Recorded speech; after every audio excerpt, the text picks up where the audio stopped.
We're at the Douglas Hills Church of Christ. This is a minute with the Word. The Lord's Day, the first day of the week, what we commonly refer to as Sunday, is an important day for those who call themselves Christians.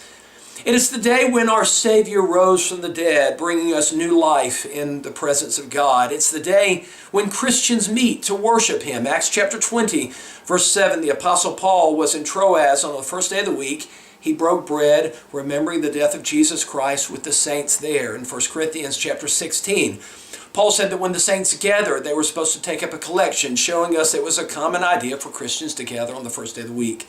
In Acts chapter 2, though we are not specified the day, we are told that Christians met with one another to worship their God, and it was something important to them. The idea of gathering on the first day of the week, coming and worshiping our God and throwing ourselves before Him and petitioning Him and remembering Him and thanking Him and remembering the death of Jesus Christ is so necessary for those who call themselves Christians.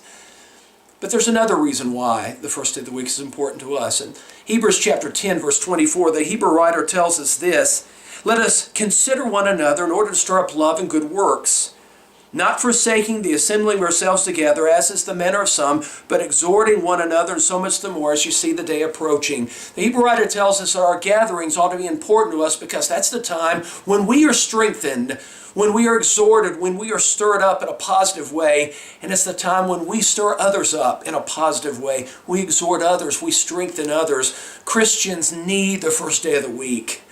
So, if you are a child of God, long for that day. Look forward to that day to worship God and be with your fellow Christians.